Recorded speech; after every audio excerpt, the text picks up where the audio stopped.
రక్తముతో నన్ను కడిగిన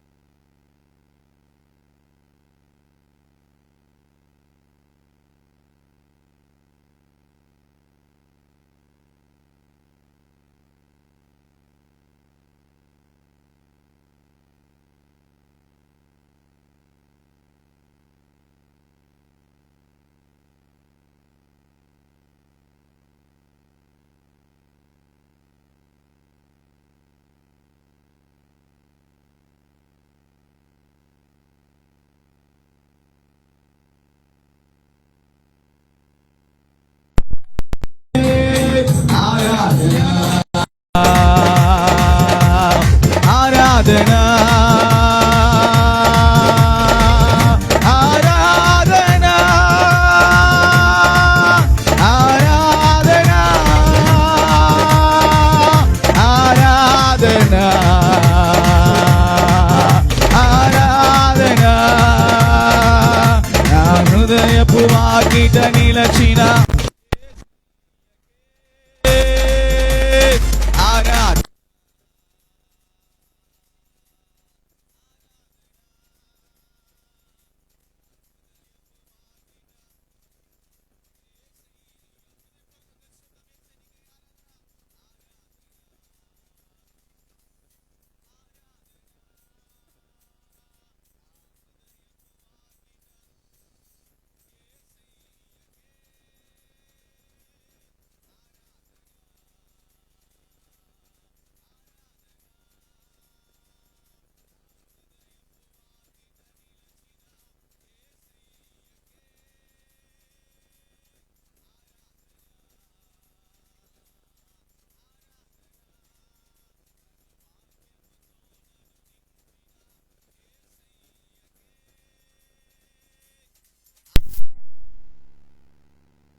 మంచి ఇల్లును ఇచ్చావు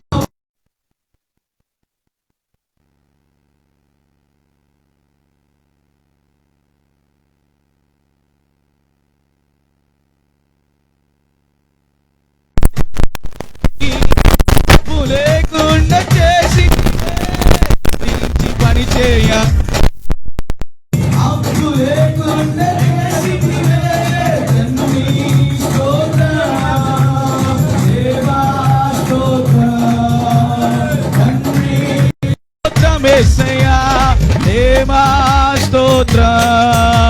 స్తోత్ర బలి అర్పించేదము మంచి యేసు మేలు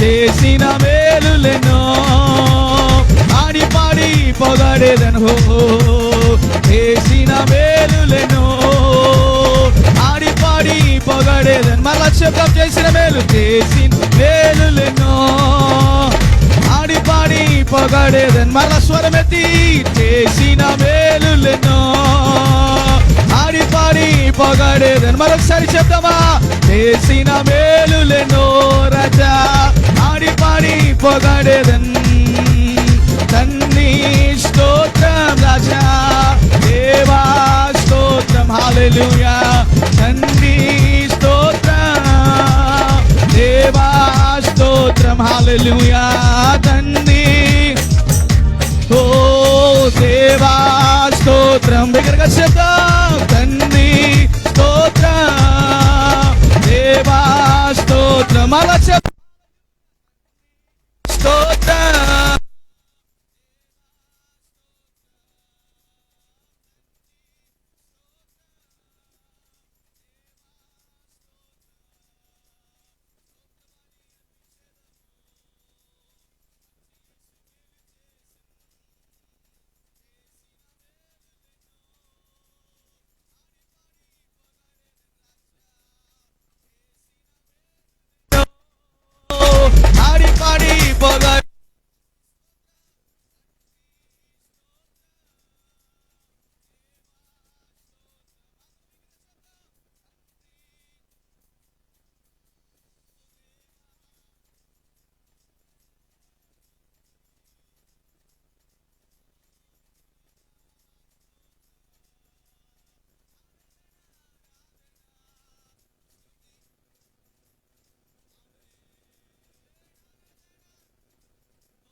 ఆరాధన స్తుతి ఆరాధన నీవే కదా నా ఆరాధన నీవే ఓ ఆరాధన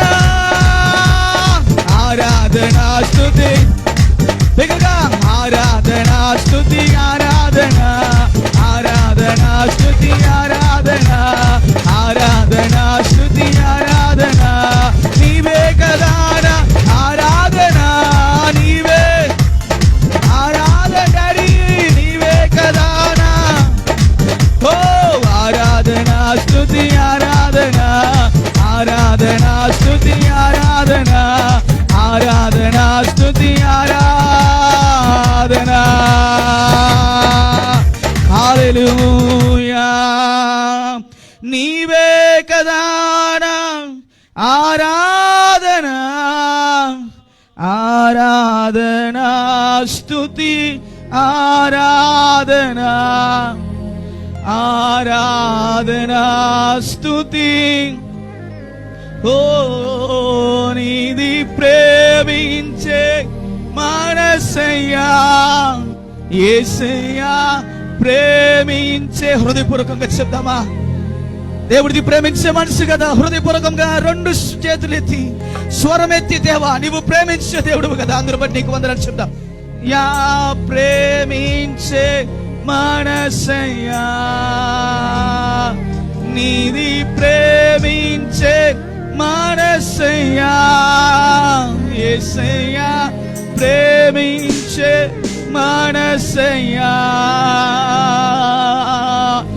ఎబినేజరే ఎబినేజరే ఇంతవరకు ఆదుకున్నా శబ్దం హృదయపూర్వకంగా ఎబినేజరే ఎబినేజరే ఇంతవరకు ఆదుకున్నావు నన్ను ఇంతవరకు ఆదుకున్నావు నిన్ను పూర్ణ మనసుతో ఆరాధింతు నిన్ను పూర్ణ బలము యేసయ్యా సేవించేదన ఆరాధన ఆరాధన ఆరాధన ఆరాధన ఆరాధన ఓ ఆరాధన ఆరాధన Father, we give you glory, O God. We give you praises, O God. And you deserve all the praises. That this place belongs to you. దేవ ఈ స్తుతి మీకు చెల్లిస్తూ ఆ స్తుతులు అందుకున్న దైవమా మీకు వందనం. ముందున్న సమయం ఈ చేతికి మేము అప్పగిస్తూ నీ కృపను మేము కోరుతూ నజరేయుడైన యేసుక్రీస్తు వారి దివ్యమైనటువంటి నామంలో అడిగి ప్రార్థిస్తూ స్తుతిస్తూ ఈ ఆరాధన మీకు సమర్పిస్తున్నాము తండ్రి. ఆమేన్ ఆమేన్. సమస్త మహిమ ఘనత ప్రభావం దేవునికి కలుగును గాక. ఆమేన్. సమయం ఇచ్చినటువంటి అధ్యక్షుల వారికి ప్రత్యేకమైన వందనాలు.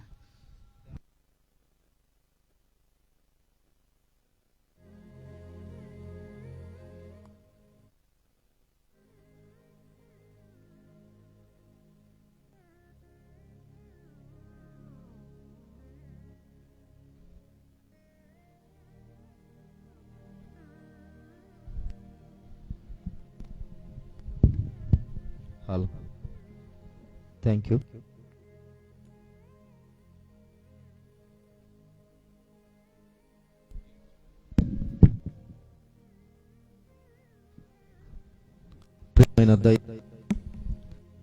మీ అందరికీ మరొకసారి వందనాలు తెలియజేస్తున్నాను. మంచి ఆరాధనలో నడిపించినటువంటి జాయసాముకు కూడా ప్రత్యేకమైన వందనాలు తెలియజేస్తున్నాను. ప్రత్యేకమైన వందనాలు. సీనియర్ సువార్థికులు బాలయ్య గారిని వేదికపైకి ప్రేమతో ఆహ్వానిస్తున్నాం. ఇప్పుడు చాలా సమయం అయింది కాబట్టి త్వరగా మనము నెక్స్ట్ కార్యక్రమంలోనికి వెళదాం. దేవుని వాక్యము వినడానికి ముందుగా దేవుని యొక్క వాక్యం నిమిత్తమై ప్రార్థన చేయవలసిందిగా మన సహోదరులు బాలరాజు గారిని ప్రేమతో ఆహ్వానిస్తున్నాం. దేవుని వాక్యము నిమిత్తమై ప్రార్థన చేయవలసిందిగా ప్రేమతో ఆహ్వానిస్తున్నాం. అలాగే వాక్యము అందించడానికి మన సహోదరుడు బ్రహ్మనాయుడు గారిని ప్రేమతో ఆహ్వానిస్తున్నాం. వేదికపైకి ఆహ్వానిస్తున్నాం. రండి బ్రహ్మనాయుడు గారు. ప్రార్థన చేసుకుందాం. స్తోత్రం స్తోత్రం స్తోత్రం స్తోత్రం స్తోత్రము తండ్రి. అయా సహోదరుల ఐక్యత కలిగి నివసించుట ఎంతో మధురము మనోహరము. అది నాయనా హెర్మోనైనా కొండ మీద పడు మంచు వంటిదని, అయా ఇదిగో ప్రభువా మీ సేవకులు ప్రభువా తల మీద పోయబడిన పరిమళ తైలం వంటిదని అయా నీ వాక్య లేఖనం సెలవిస్తుంది నాయనా. ఇలాగ ప్రభువా నాయనా నీ దైవ సేవకులందరూ ప్రభువా కూడి అయా ఐక్యత కలిగి ప్రభువా ఒకసాట కూడి నిన్ను స్తుతించి ఆరాధించి మహిమపరచుకోవడానికి ఇచ్చే గొప్ప భాగ్యమును బట్టి నీకు స్తుతులు స్తోత్రాలు తండ్రి.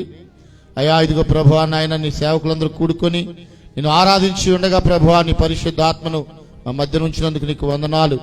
అయా మీ దాసులు ప్రభువా నాయన నీ వాక్యమును బోధించుతుండగా ఏడింతల ఆత్మాభిషేకమును ప్రభువా మీ దాసుని పైన ఉంచమని ప్రార్థిస్తున్నాము నాయన. మానవ స్వరమును మరుగుపరచండి, దైవ స్వరమును బయలుపరచండి నాయన. బండల వంటి హృదయములను సైతము ప్రభువా బద్దల కొట్టు ప్రభువా నీ వాక్యమును అయా ప్రతి హృదయములో ఇత్తి నీరు కట్టి ఫలింప చేసి అయా ఇదిగో ప్రభువా నాయన నీ వాక్యము ద్వారా నీ సేవకులమైన అందరినీ ప్రభువా వెలిగించి మండించి అయా ఇదిగో ప్రభువా నాయన మండుచున్న నీ సేవకుల పరిచర్య ద్వారా ఈ ప్రాంతములన్నీ కూడా ప్రభువా రగులు కొలపబడినట్లుగా, మండించబడినట్లుగా, వెలిగించబడినట్లుగా సహాయం చేయమని నజరేయుడైన యేసుక్రీస్తు అతి పరిశుద్ధమైన నామములో అడిగి వేడుకొని ప్రార్థిస్తున్నాము తండ్రి. ఆమేన్. ఆమేన్. సమయం ఇచ్చినందుకు థ్యాంక్ యూ బాలరాజు గారు, ప్రత్యేకమైన వందనాలు మీకు. సరే ప్రియమైన దైవజనులారా, మీరు కొంచెం ఒక స్టెప్ మరి ముందు ఖాళీలు ఉన్నాయి కాబట్టి కొంచెం ముందుకు వస్తే మంచిదని ప్రేమతో తెలియజేస్తున్నాను. ఎందుకంటే ముందు ఖాళీగా ఉంటే బాగుండదు కాబట్టి కొంచెం ముందుకు రండి. సరే, ఇప్పుడు ఈ సమయాన్ని మనము దైవజనులు బ్రహ్మనాయుడు గారికి అప్పచెప్తున్నాం. మరి ప్రభు తన బిడ్డను బలపరిచి వాడుకొని మనకు కావలసినటువంటి మంచి సందేశాన్ని అనుగ్రహించినట్లుగా బ్రహ్మనాయుడు గారిని ఆహ్వానిస్తున్నాం.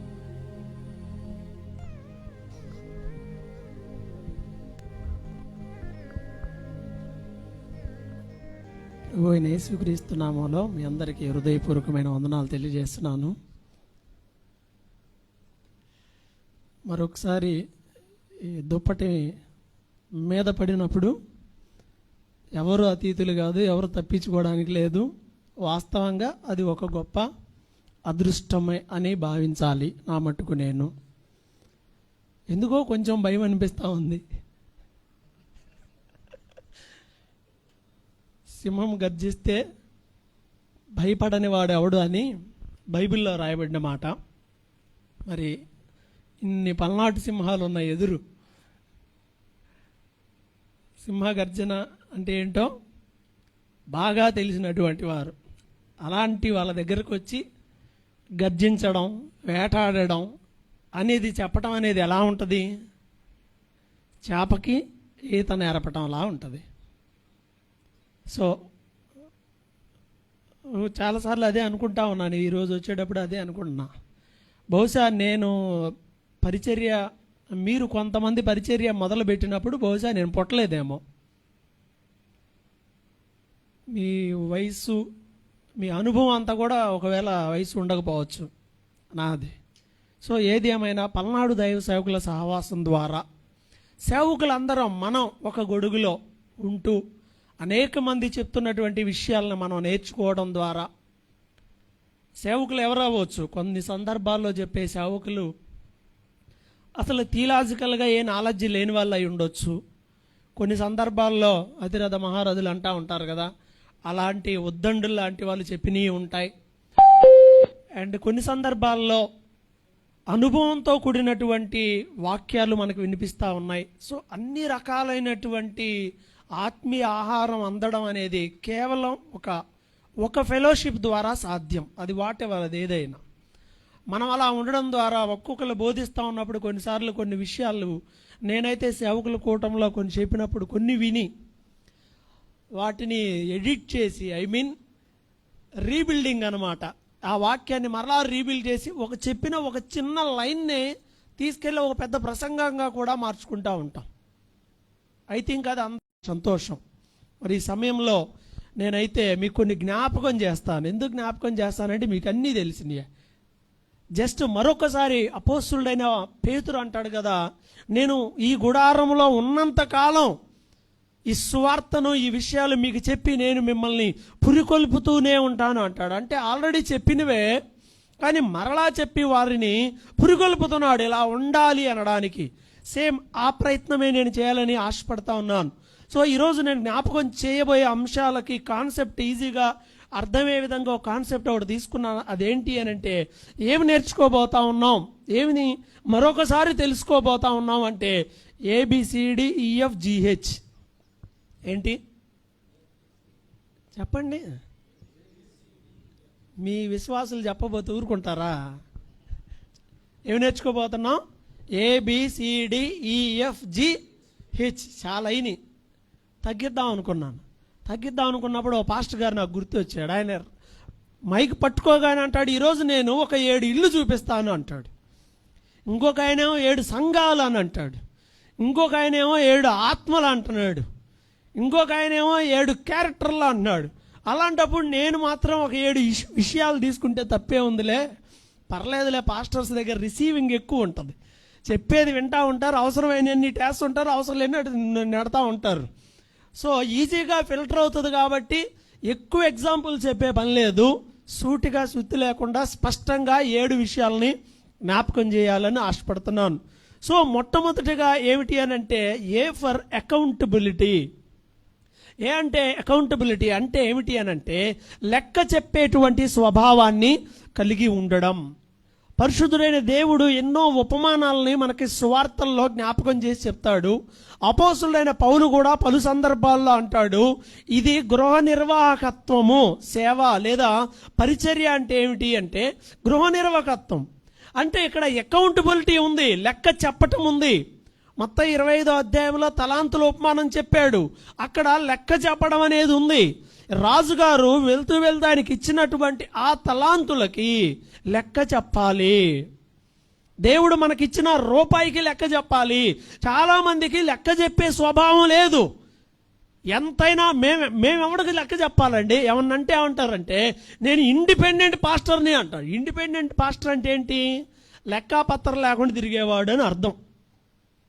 అంతేగా నేను స్వతంత్రునండి, నేను ఎవ్వడికి లెక్క చెప్పని అవసరంలా, నా ఇష్టం వచ్చినట్టు నేను చేసుకోవచ్చు, నాకు ఇష్టం వచ్చిన బోధలు చేయొచ్చు, ఇష్టం వచ్చిన సిద్ధాంతాలు చెప్పొచ్చు, ఎందుకంటే నేను ఇండిపెండెంట్ అంటున్నారు. ఒకవేళ సొసైటీ రిజిస్ట్రేషన్ పరంగా నువ్వు ఇండిపెండెంట్ అయితే అవ్వచ్చేమో కానీ మనందరం అలా ఏమి లేవు. మనందరం కూడా డిపెండెంటే, మనందరం ఆధారపడిన వారమే. బైబిల్ మీద ఆధారపడిన వారం, బైబిల్ సిద్ధాంతాల మీద ఆధారపడిన వారము. అండ్ లెక్క చెప్పాలి. ఎవరికి చెప్పాలి? ఓ సంఘంలో, ఓ సంస్థలో ఉంటే పైన వాళ్ళకి లెక్క చెప్తావు. మనకేదో ఒక చిన్న సంఘం ఉంటుంది, లేదా చిన్న 2, 3, 4 ఉంటాయి. అయినా మనం దానికి బాసు కూడా నువ్వే. ఇప్పుడు నువ్వెవరికి లెక్క చెప్పాలి?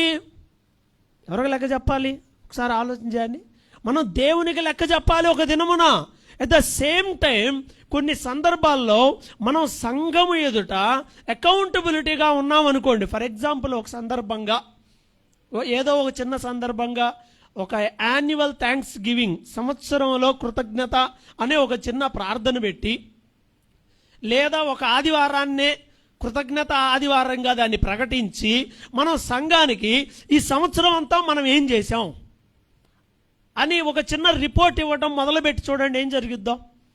మీ సహకారం వల్ల, సంఘం యొక్క సహకారం వల్ల, దేవుని కృప వలన ఈ సంవత్సరంలో మనం ఇన్ని సువార్త కూటాలు నిర్వహించగలిగాం, ఇన్ని కుటుంబ ప్రార్థనలు జరిగినాయి. మనం ఏం కొత్త రాసి ఏం చెప్పనవసరంలా.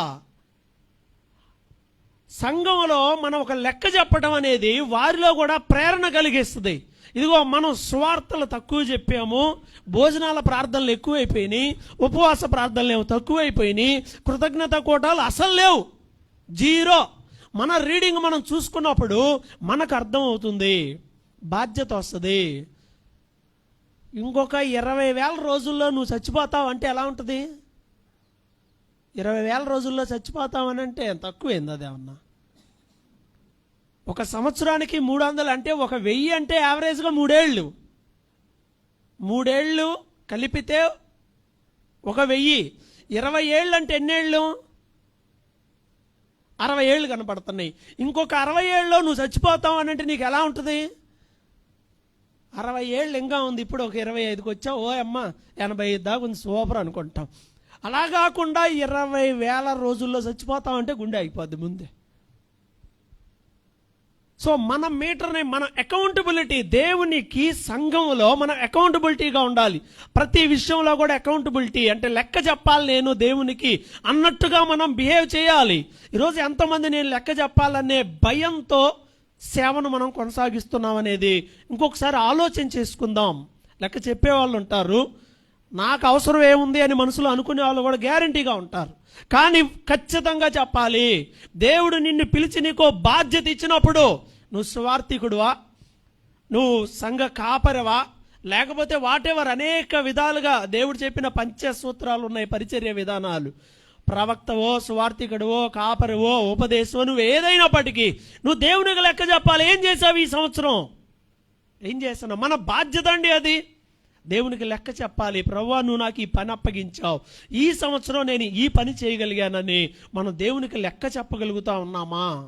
అన్ని విషయాల్లో లెక్క చెప్పాలి. అందరిని విశ్వాసులను అయితే మనం చెప్తా ఉంటాం కదా, నువ్వు దేవుడికి లెక్క చెప్పాలి, నువ్వు దేవుడికి చెప్పాలి. అది విశ్వాసులకే కదా, మనకు వర్తించదు కదా. అంతేనా? మనుషులు పలుకు ప్రతి వ్యర్థమైన మాటకు విమర్శ దినమున లెక్క చెప్పాలి. విశ్వాసులే చెప్పాలా? పాస్టర్లు కూడా చెప్పాలా? పాస్టర్లు కూడా చెప్పాలా? మన లెక్క తెలిస్తే మన దగ్గర ఎంత వేస్ట్ ఉందంటారు. మరి వాళ్ళంటున్నా నువ్వు వాళ్ళ దగ్గర కూర్చున్నావు, వీళ్ళ దగ్గర కూర్చున్నావు, అరుగుల మీద కూర్చున్నావు, అవి చేస్తున్నావు, ఈ చేస్తున్నావు, ఈ మాట్లాడుతున్నావు, ఆ మాటలు మాట్లాడుతున్నావు. అసలు మనం మాట్లాడే వేస్ట్ మాటలు లెక్క ఎంత? నువ్వెక్కడ కూర్చుంటున్నావు? వాళ్ళ అరుగుల మీద కూర్చోకూడదు, వాళ్ళ ఇరుగు పొరుగులతో వేస్ట్ మాటలు మాట్లాడకూడదు, ముసలమ్మ ముచ్చట్లో మాట్లాడకూడదు. మరి నువ్వు కూర్చునేది ఎక్కడా, నువ్వు చేసేది ఏంటి?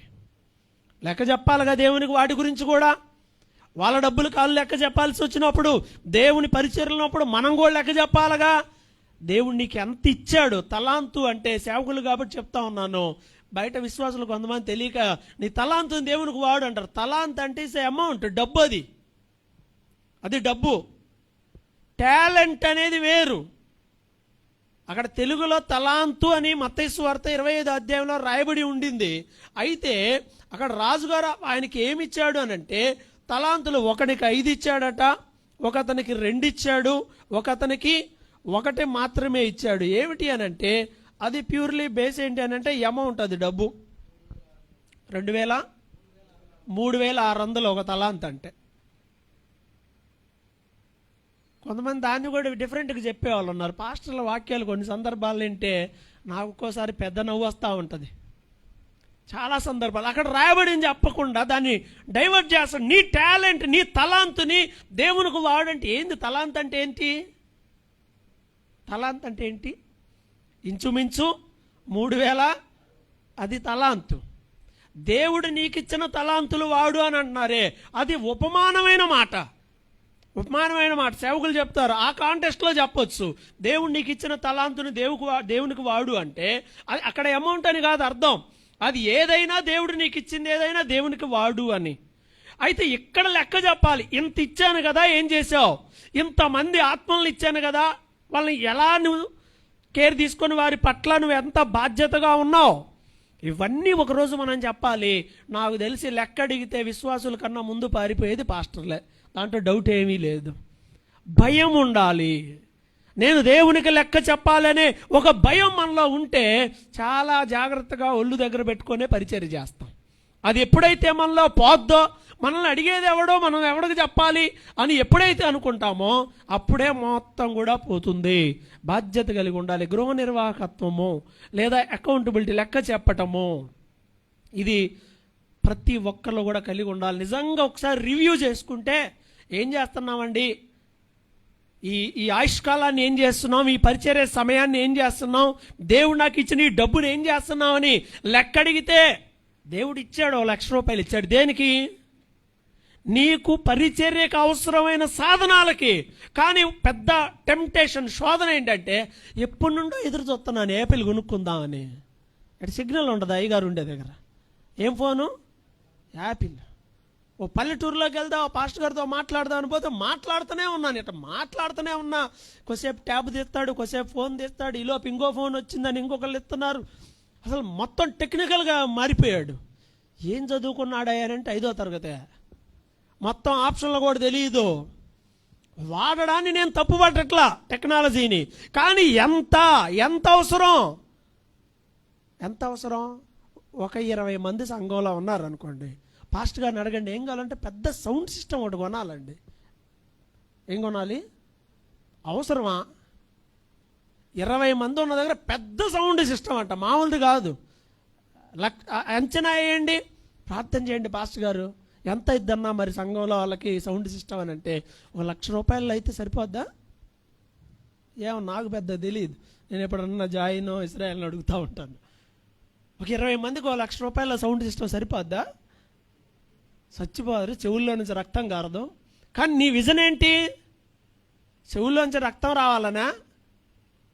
కార్చబడిన రక్తం వీరి మీద ప్రోక్షించబడాలంటే నేను ఎందుకు చెప్తున్నా అంటే, ఒకసారి ఆలోచన చేద్దాం, ఎంత వేస్ట్ చేస్తున్నాం. 1 రూపాయి కూడా విలువ అని విశ్వాసికి మనం బోధించేటప్పుడు మనం ఎందుకు దాన్ని విలువగా ఎంచకూడదు? దేవుడు నాకు ఇచ్చాడు, దీన్ని నేను జాగ్రత్తగా దేవునికే వాడాలి. దేవుడికే కదండి సౌండ్ సిస్టమ్ కూడా, దేవుడికేగా. ఎంత దేవుడికి అవసరమైనది ఎంత, బిల్డింగ్ ఎంత. ఈ సౌండ్ సిస్టమ్ అనేదాన్ని ఒక ఎగ్జాంపుల్గా మాత్రమే చెప్తున్నాను నేను. అవి కొనొద్దని కాదు, టెక్నాలజీ వాడొద్దని కాదు. మన అవసరానికి మించి ఖర్చు చేసి నా దగ్గర ఏమి లేవు ప్రభువా నువ్వు మళ్ళీ ఇవ్వాలంటే ఎందుకు ఇస్తాడు? ఏం చేసావు? మిస్యూజ్ చేసావు. పరిచర్యలో నీకు వచ్చే ప్రతి రూపాయిని నువ్వు దేవునికి లెక్క చెప్పాలి.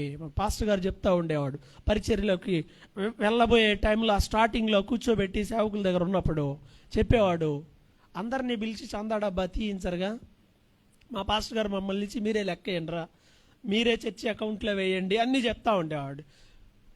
వాడేం చేశాడంటే అన్ని బిల్లలు 10 పైసలు బిల్లలు, అప్పుడు 5, 10, 25 పైసలు ఇవి కూడా ఉండేగా, అయినా తీసి పక్కన పెడితే ఏంద్రీ తీసి పక్కన ఈ చిల్లరే కదా ఈ కూరగాయల ఖర్చులే, లెక్క కాదు, అలా చేయకూడదు. ఈ కాయిన్ చూపించేవాడు, ఇదేంటి అని అంటే 5 పైసలు, ఇదేంట్రా ఇది పావలా బిల్లన్నా, ఇదేంట్రా ఇది రూపాయి అన్నా. మీకు అది మాత్రమే కనపడుతుంది. ఇది వాళ్ళ రక్తం రా, ఇది వాళ్ళ చెమట, ఇది వాళ్ళ కష్టార్జితం, ఇది దేవుని కోసం వాళ్ళు తెస్తున్నారు. ఇష్టానుసారంగా చేయడానికి లేదు. ఈరోజు పాస్టర్ల పిల్లలు వాళ్ళ జీవన విధానాలు చూస్తూ ఉంటుంటే చాలా దారుణంగా భయంకరమైన శిక్షణ పొందుతారు ఈ విషయంలో మాత్రం. ఓ సాధారణమైనోడు వెళ్ళి పిజ్జాలు బర్గర్లు బరి తెగించి తింటా ఉంటాడు. ఆ లగ్జూరియస్ లైఫ్ అనమాట, విలాసమైన జీవితం. కారణం ఏంటి అని అంటే లెక్క చెప్పాలి అనేటువంటి భయం లేకపోవటం. రెండవది దేవునికి సరిగా ఖర్చు పెట్టకపోవటం కూడా. ఈ ఖర్చు పెరుగుతుంటే ఇటు పరిచర్ల ఖర్చు పెరిగిద్దా? పరిచర్ల ఖర్చు పెరిగిద్దా? ఈ ఖర్చు పెరుగుతుంటే పెరగదు. మనం ఖర్చు పెట్టాల్సింది దేవునికే, మనం లెక్క చెప్పాల్సింది కూడా దేవునికే. పనివాడు జీతానికి పాత్రుడు, తొక్కే ఎద్దుకి చెక్కం అవసరంలా. తిన్నంత తిను, కానీ గంగిరెద్దులాగా ఏలాడి తీసుకోవడానికి కాదు. దేవుడు పరిచర్యకి ఇచ్చింది బంగారం ఏలాడి తీసుకోవడానికి, 5 ఏళ్ళకి 5 ఉంగరాలు పెట్టుకోవడానికి కాదు. పెట్టుకోవచ్చు, 1, 2 పెట్టుకోండి, మరి అది నేను దాని గురించి కామెంట్ చేయను. కానీ మన డంబాన్ని ప్రదర్శించడానికి కాదు, మన ఎకనామిక్ పొజిషన్ ప్రదర్శించడానికి కాదు దేవుడిచ్చింది. ఎంతవరకు దేవునికి ఇస్తున్నాం ఆయనకే ఇవ్వాలి. టిఎల్ మూడీ గారు ఆర్ జాన్ వెస్లీ, నాకైతే పేరు సరిగా గుర్తులేదు కానీ ఆయన కొటేషన్ ఉంటుంది, నాకు 1000 జీవితాలుంటే ఈ 1000 జీవితాలు నేను ఏసైకే ఇస్తాను. నాకు 1000 జీతాలు వస్తే 1000 జీతాలు నేను ఏసైకే ఇస్తాను అంటాడు. ఐ థింక్ జాన్ వెస్లీ ఆయన అనుకుంటాను. ఎందుకంటే కొన్ని చర్చెస్లో జాన్ వెస్లీ గారో ఈయనో కానీ కొన్ని ఫారెన్లో కొన్ని చర్చిలో చేసేటప్పుడు ఏం చేస్తారంటే సంఘం కొంత వాళ్ళకి ఇస్తుంది పరిచర్య కొరకు. అవి 1000 ఉన్నా నేను వాటిని దేవుని కోసమే. ఇది మీ పర్సనల్ అండి అంటే పర్సనల్ వేరు, దేవుడు మనం పర్సనల్ ఉందా? మనకి పర్సనల్ ఉందా? పర్సనల్ ఇన్కమ్ ఉంటే పర్సనలే, లేదు అంత దేవుని ఇన్కమ్ అంటే నువ్వు అంత దేవుడే. ఇంకంతే. పర్సనల్ వేరు, ఇది వేరు, మొత్తం ప్రభువుకే అని అంటాడు ఆయన. అందువల్ల ఇక్కడ మనం ఒక అకౌంటబిలిటీని కలిగి ఉండడం అనే దాని మీద గమనం కలిగి ఉండాలి. Is for a accountability. రెండవది బి అంటే బోల్డ్నెస్, ధైర్యం ఉండాలి. సేవా జీవితంలో కావాల్సిన మరొకటి ఏమిటి? ధైర్యం కావాలి. ఎగిరెగిరి చెప్తున్నారు, భయపడకని చెబుతూ ఉంటారు, కానీ పర్సనల్ లైఫ్లోకి అదే అనుభవం మనలోకి ఎదురైనప్పుడు మనం భయపడలేదా? ఎలాంటి పరిస్థితుల్లో కూడా భయపడకూడదని, ఎలాంటి పొజిషన్లో ఉన్న విశ్వాసినైనా బలపరచగలిగిన శక్తి సామర్థ్యాలు నీ దగ్గర ఉన్నాయి. నీకు భయం కలిగే పరిస్థితులు వచ్చినప్పుడు నువ్వు ధైర్యంగా ఉంటావా? చాలా సందర్భాల్లో చెప్తుంటారు, సేవకులు కూడా సాక్ష్యం చెప్తుంటారు, నాకు కూడా ధైర్యం చెడిపోయింది అని. చెడిపోవటం ఏంటి? పడిపోవటం ఏంటి? జేసీబీ పడిపోతే ఇక లేపేది ఎవడం? మొత్తాన్ని అదే ఎత్తుకొని వెళ్ళిపోతుంది క్రేన్. ఇది క్రేన్ పడిపోతే ఎలా? నిలబడాలి, దిగ్గజంలా నువ్వు నిలబడాలి. రావచ్చు, ఏవైనా రావచ్చు, అయినా ఎలా కనపడాలి, ఎలా ఉండాలి? నీకు భయం వచ్చినా, శోధన వచ్చినా, బాధ వచ్చినా, రోగం ఏదొచ్చినా అది లోపలే ఉండిపోవాలి. లోపలే మాడిపోవటమే, అంతే. లోపలే మాడిపోవాలి, బయటికి ఒకటే రావాలి. ధైర్యం ఒక్కటే బయటికి కనపడాలి. ప్రజలు అది చూస్తారు, ఈ పొజిషన్లో నువ్వు ఎలా ఏంటి అని. నేను పరిచర్య చేసే దగ్గర గోరంట్ల ప్రాంతంలో రకరకాల ఇష్యూస్ జరిగినాయి నా పరిచర్య జీవితంలో. ఎస్పెషల్గా కమ్యూనల్ ప్రభావం అనేది చాలా తీవ్రంగా పనిచేసింది. దాదాపు ఊరంతా ఒకే పక్షం అయిపోయి ఉండి అసలు నేను ఉండే దగ్గర నన్ను ఉండకుండా చేయాలనే ప్రయత్నాలు చాలా చేశారు. ఈవెన్ స్టేషన్లోకి వెళ్ళి కూడా కంప్లైంట్ కూడా పెట్టారు. చాలా చేశారు. ఊరు మొత్తం ఒకటే, ఇంక నువ్వు వద్దులే అంటే ఎట్టుంటుంది ఎవరికైనా? కానీ నేను నా పద్ధతిలో నేను ఉంటాను. నాకు తెలిసిన పద్ధతి ఒకటే పద్ధతి. పంపించింది దేవుడు, ఉన్నంత వరకు ఉండాలి. ఇక పరిస్థితులు ఎలా ఉంటే అలా ఉంటాయి అని మనకు అనవసరమే. ఇంకా ఆయన వెళ్ళమంటే తప్ప అవతలకి వెళ్ళేది లేదు. విశ్వాసులు చెప్తూ ఉంటారు అప్పుడప్పుడు, పాస్టర్ గారు చాలా మొండోడబ్బా, అలాంటి పొజిషన్లో ఇంకొకడు ఎవ్వడో ఉండడు. కొంతమంది బిలీవర్స్లో కొంతమంది పెద్దవాళ్ళు, నన్ను బాగా ప్రేమించే వాళ్ళు వచ్చి నాకు ఇచ్చిన సలహా ఏంటి అంటే, మీరంటే మాకు చాలా ఇష్టం, ఓ చిన్న సలహా తీసుకుంటారా? చెప్పండి అన్న. ఈ ఊరు వదిలిపెట్టి వెళ్ళిపోండి. మీరు బాధపడితే మేము చూడలేం, మీకు దెబ్బ తగిలితే మేము భరించలేం, ఎవడన్నా చెయ్యేస్తే మేము తట్టుకోలేం. ఇవి జరగకుండా ఉండాలంటే ఏం చేయాలి? ఊరు వదిలిపెట్టి వెళ్ళిపోవాలి. అన్న నువ్వు నన్ను పిలిచావా? అన్న పిలవలేదు. నన్ను పిలిచిన వాడు చెప్పాలి, అబ్బాయి నీ పని అయిపోయింది, రా నాయన వెనకరా, నువ్వు మరలా గో బ్యాక్. నిలబడితే తాత్కాలికంగా ఆలగ భయం కలుగుతుంది, పరిస్థితులను బట్టి ఆలగ భయం కలుగుతుంది. తర్వాత దేవుడు పరిస్థితులు ఏ రేంజ్లో మార్చాడంటే పొరపాటున నేను ఏదన్నా కాలు తగిలి అట్ట కింద పడ్డా, ఏ లైన్లో పడతానో ఆ లైన్లో వాడికి భయం. ఈడేమన్నా పడేసాడు, ఏమన్నా లైన్లో వాళ్ళని ఏమన్నా అంటారేమోననే ఒక భయం వచ్చింది. దేవుడు ఒక భయాన్ని క్రియేట్ చేశాడు. ఇలా జోలు వెళ్తే మన పని ఇంకేం లేదు అనే అల్టిమేట్గా గుండెల్లో పడవాలన్నంత కోపం ఉండొచ్చేమో, కానీ బయట కనపడేది ఒకటే, ఏం జోలు పోతే మన లైఫ్ అయిపోయింది అంతే. దేవుని కార్యాలు అలా జరిగిపోయినాయి, వండర్ఫుల్గా జరిగిపోయినాయి అంతే. దైవ భయం, మానవ భయం, అన్ని భయాలు పెట్టేశాడు దేవుడు. భయాన్ని కలిగి ఉండకూడదు. మోషే వలె ధైర్యంగా నిలబడాలి. ఫరోని ఎదిరించడానికి ఒక్కడే వెళ్తున్నాడు. ఫరోకే కదా భయపడిపోయింది అయ్యగారు, ఆయనకేగా భయపడి వెళ్ళిపోయింది, 40 ఏళ్ళు పోయింది. కానీ దేవుడు ఏం చేశాడంటే, కాగా బైబిల్ చెప్తుంది, కాగా రమ్ము నిన్ను ఫరో యొద్దకు పంపేదను, ఫరోకి నిన్ను దేవునిగా నియమించాను ఈరోజు అన్నాడు. ఫరోకి దేవుడు ఎవరు? మోషేనే. బైబిల్లో రాయబడిన మాట అది. నేను నిన్ను ఫరోకే దేవుడిని అంటే ఈజిప్ట్కే ఆయన కింగు ఫరో. ఈ ఫరోకి కూడా ఎవరు కింగు? మోషే. దేవుడు అతను అలా మార్చాడు. ఎప్పుడంటే నువ్వు నిలబడి ధైర్యంగా పరిస్థితిని ఎదుర్కొంటే. వాళ్ళు నా మాట వింటలేదండి, పీపుల్ ఆర్ నాట్ హియరింగ్ అంటాడు. ఇశ్రాయేలీలు నా మాట వినడు. ఫరో పంపిస్తాడా? ఆయన దగ్గరికి వెళ్తే అసలు బతకనిస్తాడా? పారిపోయిన ఖైదీ మరలా తిరిగి వస్తే ఒప్పుకుంటారా? వదిలేస్తారా? ఇలాంటి పరిస్థితులన్నిటిని దాటి మోషే ఒక్కడే సింగిల్గా, వాళ్ళ బ్రదర్ వచ్చాడు తోడికి, బట్ మెజారిటీ అహరోన్ ఏముంది, అడ్డకర్ర తప్ప, అంతే కదా. నిలువుకర్రకు అడ్డకర్రే అహరోను, నిలబడాల్సింది ఎవరు ఇక్కడ? మోషే. భయపడి పారిపోయిన వాడు ఇప్పుడు ఏమయ్యాడు? ధైర్యవంతుడుగా మారిపోయాడు. మాట్లాడటం మొదలుపెట్టాడు.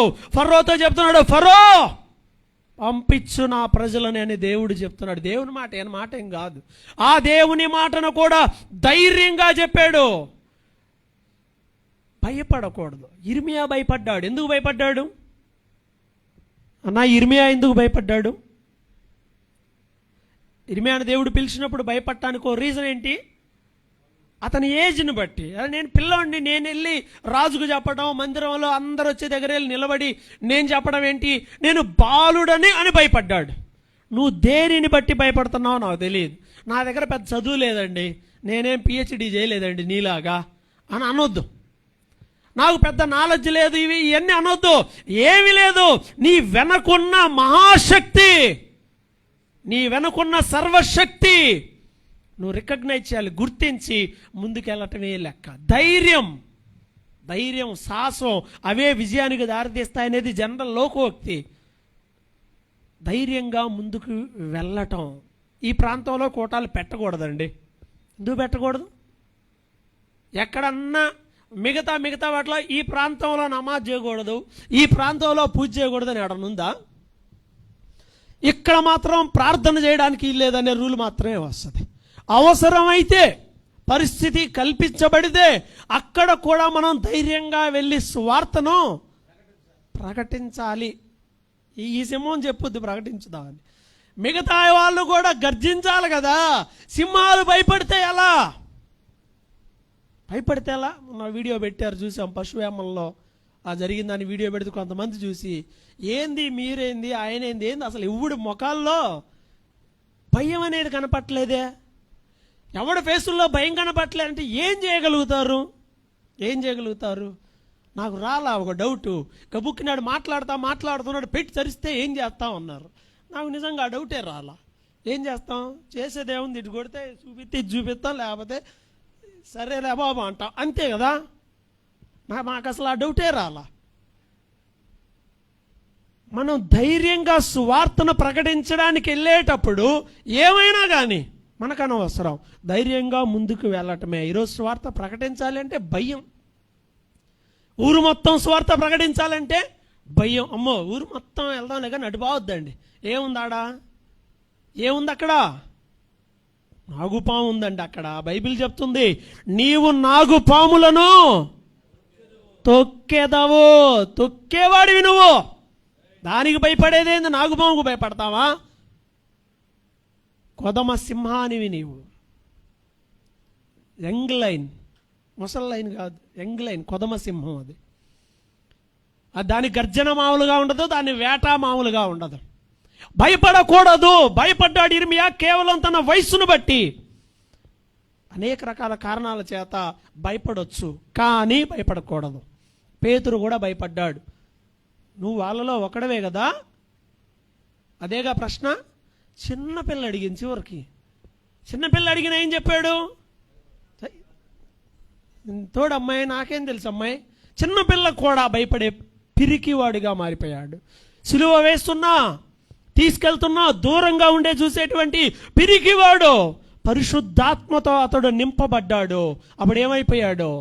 యెరూషలేములో దేవాలయం దగ్గర ఆ పస్కా పండుగ దినమున చుట్టుపక్కల అనేక ప్రాంతాల నుండి చాలా భాషలు మాట్లాడే వారి మధ్యలో లేచి నిలబడి ఒక వ్యక్తి మాట్లాడుతున్నాడు. ఎవరా వ్యక్తి?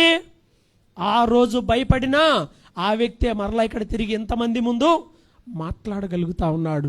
దేవుని ఆత్మ, దేవుని శక్తి అతనికి ధైర్యాన్ని ఇచ్చింది. ధైర్యం కలిగి ఉండాలి. ఎగనెస్ట్గా అయితే భయపడతామా? ఎమ్మెల్యే ఎగనెస్ట్గా అయితే భయపడతామా? మీకు కొంతమందికి తెలుసు, దాదాపు 2006-07 ఆ టైంలో అనుకుంటా, ఆచర్లో రింగ్ రోడ్ దగ్గర ఆ చర్చి ఉండేది. ఆ చర్చి ఇది మందిరం కాదు, ఇది మందిరమే కాదు అని చెప్పి ఆ సిట్టింగ్ మనం ఆచర్ల మాజీ ఎమ్మెల్యేనే చాలా ఇష్యూ చేశాడు. వెల్దుర్తి నుంచి ఒకడు వచ్చాడు, అందరు పక్కన వాళ్ళు చదువుతున్నాడు, వాడు తడిపి కోసేస్తాడు రా అని. తడిపి కోసేస్తాడు, ఇట్ట చేస్తాడు, అసలు ఏం చేసేది కూడా మీకు తెలియదు. ఈ మందిర విషయంలో మీరు మౌనంగా ఉండటం మంచిది. అప్పుడు సేవకులందరం కలిసి చేస్తూ ఉన్నప్పుడు కొన్ని తెలియదు కానీ సందర్భం వచ్చి చెప్తా ఉన్నాను. ఆ క్యాడర్లో ఉన్న మనిషి పిలిచాడు, నన్ను పిలిచాడు. గారు ఏందిరా నువ్వేంది ఎట్టబడితే అట్ట మాట్లాడుతున్నావు అంట. ఏమిటి మేము ఫోన్ చేస్తే అని ఫోన్ చేసి హోమ్ మినిస్టర్ పియా అంట. పియాలకి కుయ్యగాళ్ళకి భయపడతావా? హోమ్ మినిస్టర్ పిఏ మాట్లాడు అని చెప్పాడు. అప్పుడు హోమ్ మినిస్టర్ పిఏ అంట ఫోన్ చేసాడు. మామూలు డబ్బా ఫోనే. నేను చెప్పాను నాకు అంత అవసరంలా, కట్ చేశాను. నాకు అంత అవసరం లేదు. అక్కడ ఉండి ఎందుకయ్యా లేనిపోయిన సమస్యల మనల గురించి తెలియదు ఏముంది, ఆ సెక్షనే కదా అక్కడి నుండేగా వచ్చింది, ఏమైనా చేస్తారు, అవసరంలా. అది మందిరం, దాని జోలు వస్తే ఒప్పుకునేదే లేదు, ఎక్కడ దాకైనా పోతాం. ఎందుకని ఇంత ధైర్యంగా మాట్లాడతాం అంటే నాకు అప్పటికి జనరల్ కూడా పెద్దగా ఎవరు తెలియదు. ఇది జరిగి దాదాపు 10-15 ఏళ్ళు అవుతుందేమో. 2007, 2008 ఆ టైంలో అన్నోళ్ళు సేవకులు అందరూ చాలామంది ఇక్కడ ఉన్న సేవకులు వచ్చారు. ధైర్యం ఏమిటి అని అడిగితే చెప్పాను, అది దేవుని మందిరం. ఎవడైనా ఆలయమును పాడు చేసినా దేవుడు వాణిని పాడు చేయను. దాన్ని జోలు పోతున్నావు, నీ పొలిటికల్ బ్యాక్గ్రౌండ్ చూసుకునే పోతున్నావు కదా, మొత్తం పోయిద్ది. టికెట్ కూడా వీళ్ళ అబ్బాయికి ఇంక తర్వాత నాకు అని తిరిగాడు గుంటూరు పెద్ద పెద్ద అందరి చుట్టూ, టికెట్ కూడా ఇవ్వాల. సమాధి, రాజకీయ సమాధి, దారిని పోతున్నా పట్టించుకునేవాళ్ళు లేడు. ఇప్పుడు అయ్యగారు సమాధి మాత్రమే మిగిలింది, ఆయన లేడు. ధైర్యం ఏమిటి? మన ధైర్యం దేవుడు మన వెనకున్నప్పుడు, ఆయన వాగ్దానాలు మనకు వెనక ఉన్నప్పుడు ఎవరికైనా ఎందుకు భయపడాలి? భయపడి వాక్యం చెప్పడంలో కూడా టెంపో తగ్గించేస్తున్నారు సేవకులు కొంతమంది. గట్టిగా చెబితే విశ్వాసులు ఫీల్ అయిపోతారేమో, గట్టిగా చెప్తే వీళ్ళు రాలేమో, గట్టిగా మాట్లాడితే ఒకవేళ వీళ్ళు దశంభాగాలు ఆపేస్తారేమో, ఎవరికి లెక్క చెప్పాలనే విషయం మర్చిపోతున్నామా? రేపు అడుగుతాడు, ఎందుకు నువ్వు చెప్పలేదు? ఈ వ్యక్తి పాపాన్ని నువ్వు ఎందుకు ఖండించలేదు ధైర్యంగా? పౌలు ఖండించలేదా? సంఘంలో ఉన్నటువంటి వ్యక్తిని ఓపెన్గా లెటర్లోనే రాయబడి ఉంది, మీలో జారత్వం ఉన్న వదంతి కల్లద్దు. అట్టి పని చేసిన వాడిని మీరు ఇంకా పెట్టుకొని మాట్లాడుతున్నారు, ముందు వాడిని బయటికి పంపించేసేయండి. ఈరోజు ఏ సంఘంలోనైనా ఏ సేవకుడైనా ఇది అని విషయం తెలిసినప్పుడు పిలిచి మాట్లాడి బుద్ధి తెచ్చుకో, సరి చేసుకో, లేకపోతే నేను బయటికి పంపిస్తాను అన్న సందర్భాలు మనకు కనపడతా ఉన్నాయా? ఏం పర్లా, ఎంతమందినైనా చేసుకో, పర్వాలేదు, మందిరానికి రా, దశంభాగమేమో కాదా? ఆలోచించేయండి. ఉండాలి. చూశాను ఒకసారి వెస్లీ అన్న కౌన్సిలింగ్ గురించి మాట్లాడతా, నేనే విన్నా, డైరెక్ట్గా విన్నా. ఏందన్నానంటే కౌన్సిలింగ్ ఇచ్చేస్తున్నా అన్నాను. ఊరక ఒక చిన్న మాట తెలిస్తేనే ఫుల్ డోస్ ఇచ్చి పెట్టేశాడు. చిన్న కొంచెం అని తెలిస్తేనే, ఎస్ అది బాధ్యత, ధైర్యం. మీలో కొంతమంది అలా చేస్తూ ఉండొచ్చు, నేను చెయ్యట్లేదని నేను అంటలేదు, కానీ అలాంటి సిచ్యువేషన్స్ వచ్చినప్పుడు మనం ధైర్యంగా ఉండాలి. సంఘంలో ధైర్యంగా పాపాన్ని ఖండించడం చేతవ్వాలి. సేవకులు చెప్పగలరా? సేవకులు పిల్లలకి, మా అబ్బాయిని నేను అమ్మనండి గేదెలాగా, ఆడికి ఏలం పాట నేను పెట్టనండి, ఆడి పెళ్ళికి ఈడు ఎన్ని లక్షలు బలుకుతాడని చెప్పగలమా? అడిగే మాట ఏంటంటే, పెళ్లి చేశారంట కన్నా అబ్బాయికి, ఎంత తీసుకున్నారు? ఆ మాట అడిగారు అని అంటే చెప్పుతో కొట్టినట్టే నిన్ను కదా, అవునా కాదండి? సామాజిక దురాచారమే కాదు, దురాచారమే, లీగల్గా కేసు అది. సామాజిక దురాచారాలను కూడా దాటకుండా మనం పరిచర్య చేస్తే దేవుడు అంటాడారే, ఈ చిన్న విషయం కూడా చెప్పలేకపోయావా బాబు అని. జయించాలి, ధైర్యంగా ఉండాలి. చేసేవాళ్ళు అట్లా నీతిమంతులు సింహము వలె ఉంటారు. కట్నం తీసుకున్నాడైతే గాడిద కాబట్టి గాడిదకేం ధైర్యం ఉంటుంది, సింహానికే ధైర్యం ఉంటుంది. మనం ధైర్యంగా ఉండాలి అంటే ఆ పనులు చేయలేకపోతున్నాం. సేవకులై ఉన్నా క్యాస్ట్ ఈక్వేషన్స్ పోట్లా. మీరేంటి రెండా మూడా ఎక్కడున్నారు? ఇంకా ఈ కుక్కల దగ్గరే ఉన్నామే. ఆలోచనలో మారొద్దా?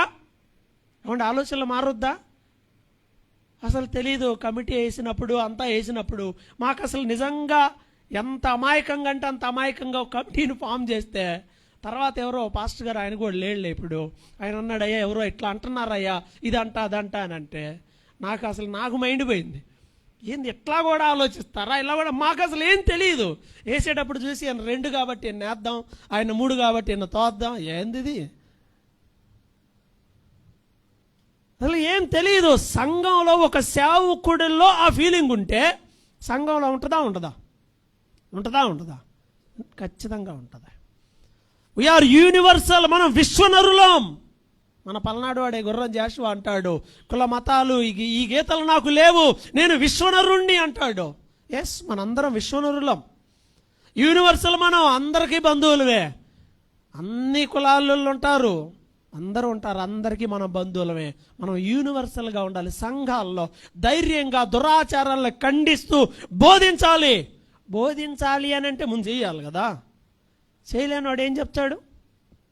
ధైర్యం అనేది మనకి అత్యవసరమైనటువంటిది.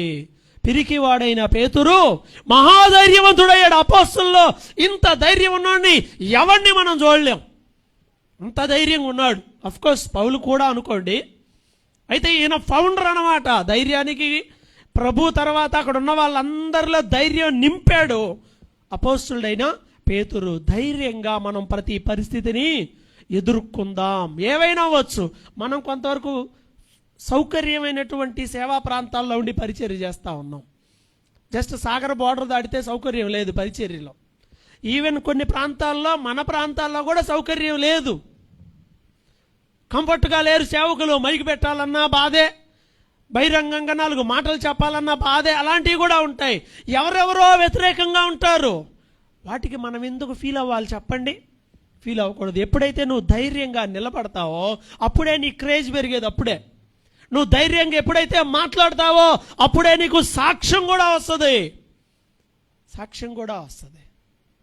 ధైర్యంగా చెప్పగలమా? చెప్పాలి.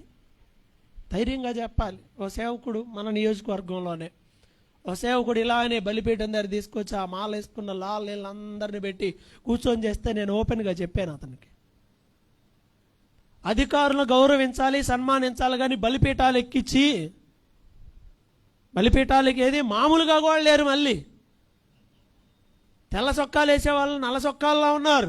ఆయనంటే అధికారం అనుకుందాం. చుట్టుపక్కల వాళ్ళందరూ వాళ్ళు కూడా పార్ట్ అండ్ పార్సిల్ ఆఫ్ అథారిటీసా? అన్ని కుక్కలన్నిటిని తీసుకొచ్చి ఆ పులో సింహం మధ్యలో కూర్చోబెడితే ఎట్లా ఉంటుంది? వరస్ట్ అయిపోతా ఉంది ఆలోచన విధానము. మనకెందుకు లేనిపోయిందని ఒక భయం, పరోక్షంగా దానికి భయమే. ఇక్కడ కుర్చేసి ఇక్కడ కూర్చో అని అధికారం అనలేకపోతున్నామంటే భయం కాక ఇంకా ఉందా? ఆలోచన చేయండి. అవునా కాదా? ఒక భయం లేకుండా ధైర్యంగా మనం చేసే దాంట్లో యథార్థత ఉంటుంది. యథార్థంగా ఉన్నాడు డైరెక్ట్గా యథార్థంగానే ఉంటారు. ఎవరికి దేనికి తల వంచకుండా ధైర్యంగా ఉండేటువంటి ఒక స్వభావాన్ని కలిగి ఉండడం. నెంబర్ 2. తర్వాత 3వది, నేను త్వరగా ముగిస్తాను. 3వది ఏంటి అంటే for caring and collecting. Caring అంటే కేర్ తీసుకోవటం, శ్రద్ధ తీసుకోవటం. దేని మీద శ్రద్ధ? సంఘ కాపరి దేని మీద శ్రద్ధ పెట్టాలి చెప్పండి? సంఘ కాపరి దేని మీద శ్రద్ధ పెట్టాలి? సంఘం మీద పెట్టాలి. ఈరోజు నీ శ్రద్ధ సంఘం మీద ఉందా? సంఘంలో విశ్వాసుల మీద శ్రద్ధ ఉందా? వాళ్ళు ఏంటి, ఎలా ఉంటున్నారు, వాళ్ళ జీవితాలు ఎలా ఉంటున్నాయి, వాళ్ళు చదువుకుంటున్నారా, బాగుపడుతున్నారా, వాళ్ళు సంపాదించుకుంటున్నారా, వాళ్ళు తింటున్నారా లేదా? ఈ గొర్రెల అక్కడ మన క్లియర్గా ప్రభు చెప్పాడు కదా, నేను మంచి గొర్రెల కాపరిని. ఆయన ఆ గొర్రెలని చక్కగా వాటికి అవసరమైన ఫుడ్, వాటర్ అన్ని సమకూరుస్తున్నాడు. పోషించేవాడే కాపరి, కాసేవాడే కాపరి. కోసుకొని తినేవాడు కాపరి కాదు. కోసుకొని తింటున్నారు. ఇదిగో పండగ వస్తుంది, అందరూ ఇంటికి 5,000 వేయాలి. ఈ పంచాయతీలే మనకు కనపడుతున్నాయి. కానీ అరే సంఘంలో ఒక పేదవాడు ఉన్నాడే, అందరం కలిసి ఈ పేదవాడికి ఏం చేయాలి? మనం సహాయం చేయాలి. అలాంటి చూస్తున్నామా? ఆలోచన చేయండి. చేసేవాళ్ళు చేస్తుంటారు. నాకు తెలిసి దాదాపు ఆత్మీయంగా నడిపింపుదల కలిగిన ప్రతి సేవకుడు ఇవి చేస్తున్నారు, మనం చూస్తూ ఉన్నాం. అయితే వీటిలో ఉండాలి శ్రద్ధ, సంఘం మీద ఉండాలి. అట్ ద సేమ్ టైం సేవకుడు కుటుంబం మీద కూడా ఉండాలి. వాటి గురించి ఇంకా సీనియర్లే చెప్పాలి, నాకు అంత సరిపోదు దాని గురించి మాట్లాడటానికి. కేరింగ్ ఉండాలి, శ్రద్ధ, సంఘం పట్ల శ్రద్ధ కలిగి ఉండాలి. వాటిని జాగ్రత్తగా అవి మన దొడ్డిలో ఉంటున్నాయా, పోతున్నాయా, ఏది గాయపడింది, దేనికి కాలిరిగింది, దేనికి ఏ ఆకలి, దాని పరిస్థితి ఏమిటి, ఇలాంటి వాటి మీద ఒక శ్రద్ధ కలిగి ఉండాలి. అండ్ కలెక్టింగ్ని వసూలు చేయటమా, సమకూర్చడం. ఎస్, అది కరెక్ట్ అయిన వర్డ్. కలెక్టింగ్ అంటే సమకూర్చడం. ఏమి సమకూర్చాలి? సంఘాన్ని సమకూర్చాలి. ఒక విశ్వాసిని తెచ్చి లోపల పెట్టడానికి ప్రయాసపడాలి. ఎంత అంటే శాస్త్రుల పరిచయాల గురించి ప్రభు అంటాడు, ఒక వ్యక్తిని దేవుని రాజ్యంలోనికి తీసుకురావడానికి మీరు ఏం తిరిగి వస్తారని చెప్పాడు. ఎంత తిరుగుతారంట? ఎంత?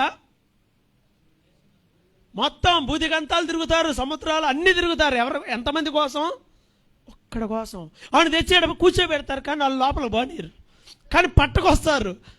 అంటే కలెక్ట్ చేస్తారు, సమకూరుస్తారు, కానీ సరిచేయరు. అలాంటి ప్రయాసం ఉండాలి. ఒక్క వ్యక్తి కోసం యేసు ప్రభు గెరాసేను దేశానికి వెళ్ళాడు, ఒక్కడే. వాడు ఆ తర్వాత సైన్యంగా మారాడు. కలెక్ట్ చేయాలి, సమకూర్చాలి, ఆత్మలను సమకూర్చి సంఘంలో పెట్టాలి. కలెక్టింగ్ క్యాష్గా చాలామంది ఈ బ్యాగ్లోకి వెళ్ళిపోయారు, కలెక్టింగ్ క్యాష్లోకి వెళ్ళిపోయారు. ఎంత సమకూర్చుకున్నాం, ఎంత వచ్చింది, ఎంత మిగిలింది, ఈ కలెక్టింగ్లోకి వెళ్తే రేపు పనిష్మెంట్ ఉంటుంది. కలెక్టింగ్ ఆఫ్ స్పిరిట్స్, ఆత్మలను మనం సమకూర్చుకోవాలి. గ్యాజీ మనకు తెలుసు ఏమి సమకూర్చుకున్నాడు. డబ్బులే సమకూర్చుకున్నాడు, బంగారమే సమకూర్చుకున్నాడు, వస్తువులే సమకూర్చుకున్నాడు. ఎడిషనల్గా ఇంకోటి కూడా వచ్చింది. ఏమొచ్చింది? కుష్ఠరోగి. అంతటితోనే ఆగిందా? పర్మినెంట్ హెరిటేజ్, వారసత్వమైన రోగం అంట అది. వారసత్వం. నాకున్న రోగం ఒకవేళ మా ఇంట్లో వాళ్ళకు వస్తుంది అనుకుంటే నేనేం చేస్తాను? అంతవరకు కోసుకుంటాను, లేదా దూరంగానే వెళ్తాను. పర్మినెంట్గా వంశం తర్వాత ఇంకా అలానే వస్తుందంటే ఏం చేస్తే పోతుంది? ఎందుకంటే అతడు కలెక్ట్ చేయకూడని దాన్ని కలెక్ట్ చేశాడు. మనం ఏం కలెక్ట్ చేస్తున్నాం? బ్యాంక్ బ్యాలెన్స్ కలెక్ట్ చేసుకుంటా, ఇంకోటి ఏవో కలెక్ట్ చేసుకుంటా ఉంటే చాలా ఇబ్బందికరమైన పరిస్థితి. అందుకే మంచి ముత్యములను ఈ వర్తకుడు ఏం కలెక్ట్ చేస్తున్నాడంట? మంచి ముత్యాలను కలెక్ట్ చేసుకున్నాడు. సముద్రంలోకి వెళ్తే మనకేమేం కనపడతాయి? కొంచెం వెళ్ళగానే చెత్త చెదారం కనపడుద్ది, ఈ ప్లాస్టిక్ కనపడుద్ది, పాలిథిన్ కవర్లు కనపడతాయి. ఇంకొంచెం లోపలికి వెళ్ళిన తర్వాత చెత్త చెదారం, మడ్డి, పీసు, నాచు అన్నీ కనపడతాయి. ఇంకా చేయబెట్టు లోపల మనల్ని దూరం అలా వెళ్తా పడేసిన రూపాయి బిళ్ళలు, 5 రూపాయల బిళ్ళలు కనపడతాయి. ఇంకా చేయబెట్టు సముద్రంలో పడిపోయి అక్కడ సంభవం ఎలానో పడిపోయినటువంటి విలువైన వస్తువులు కనపడతాయి. ఇంకా కన్ను పెట్టి ఇంకా చేయబెట్టు, నీకు ముత్యాలు కనపడతాయి. ఆ పై కనపడిన దాని జాలి తీసుకొని పోతావు అంటే నువ్వు ముత్యాన్ని మిస్ అయిపోతావు. కలెక్టింగ్ ఆఫ్ జెమ్స్, ముత్యములను మనం సమకూర్చుకునేటువంటి వారముగా ఉండాలి. ఇవి మనం కలెక్ట్ చేయాల్సింది. అది కలెక్ట్ చేయాలంటే 4వది డెప్త్ ఉండాలి. D for depth. డెప్త్ అంటే లోతు. ఎక్కడ వస్తాయి ముత్యాలు? ఎడ కనపడతాయి? ఇప్పుడు ఆ రోడ్డు మీద అడలగానే చేపలు కనపడతాయి, చెరువులో బాగానే లోపలికి వెళ్ళాలి. ఈ పడవ లోపలికి వెళ్ళాలి. ప్రభు చెప్పాడు, నీ దోణెను లోతుకు నడిపించు. లోతుకి వెళ్తే విస్తారమైన చేపలు. పైన అక్కడక్కడే కాదు, లోపలికి వెళ్ళాలి, ఎఫర్ట్ పెట్టాలి, లోపలికి వెళ్ళాలి. పరిచర్యలో లోతులోనికి వెళ్తే అప్పుడేమొస్తుందంటే ఈ ఫర్ ఎర్నింగ్. లోతుకి వెళ్తే ఏమొస్తుందంటే నీకు ఎక్కువ వస్తుంది, ఫలం ఎక్కువ వస్తుంది, సంపాదన ఎక్కువ వస్తుంది. లోపలికి వెళ్తే చేపలు వలలు పిగిలేదాకా వచ్చినాయి చేపలు. కాబట్టి ప్రియమైన దేవుని సేవకులారా, మనం లోతులోనికి వెళ్దాం.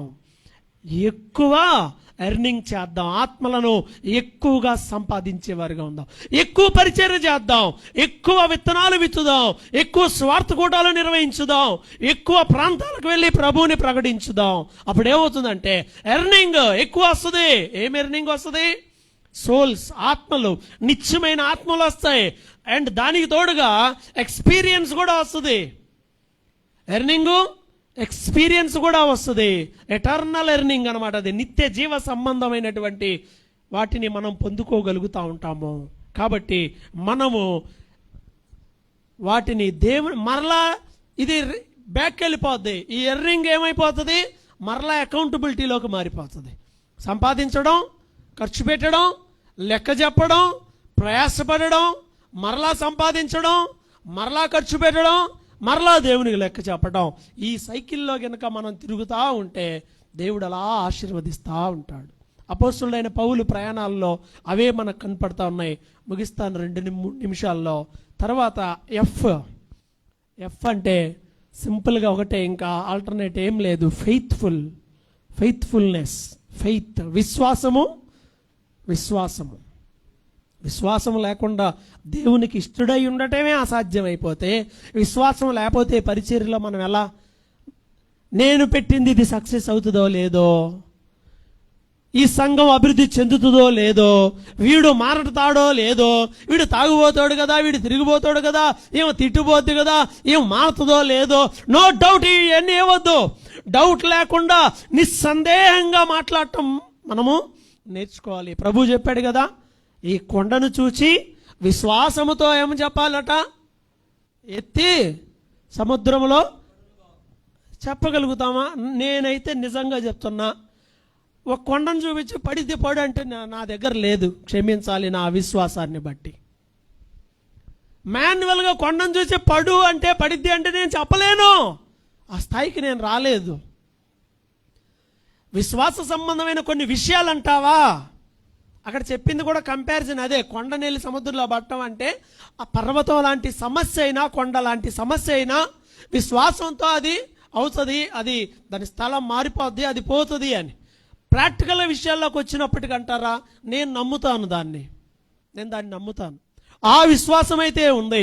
పర్వతం అంత సమస్య అయినా కానీ ప్రభు మనతో ఉన్నప్పుడు, ప్రభు తన కార్యాలు చేసి మనల్ని దాటిస్తాడన్న విశ్వాసం, నమ్మకం అయితే నాకుండింది. ఆ విశ్వాసం ఉంది. మనం ఎంత ఎక్కువ విశ్వాసం కలిగిన వారమైతే అన్ని గొప్ప కార్యాలు మన జీవితంలో చూడగలం. చాలా స్వస్థతలు బైబిల్లో ఎలా వచ్చినాయి? దేనివల్ల?